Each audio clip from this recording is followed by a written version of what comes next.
COVID-19 came into our lives more than a year ago, which has brought a lot of change to our daily lives. In my experience, these changes have been good and mostly bad. Good in the sense that I gave the outbreak, and bad signs this disease have affected many people size in disease and can even lead to death. Around me, I have seen that many people lose their relatives, and my family it's also affected that. The new normal that has come into our lives has been a great change for the positive in the world because we were able to return to our jobs and little by little to students to the extent that have a close to face classes.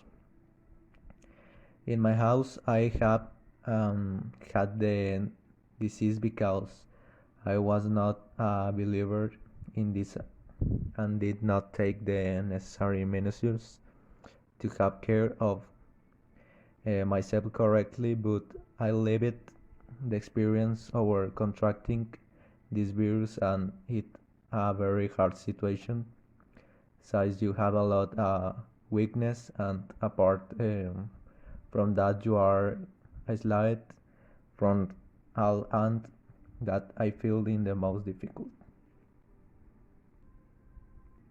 That's how I learned to take better care for myself.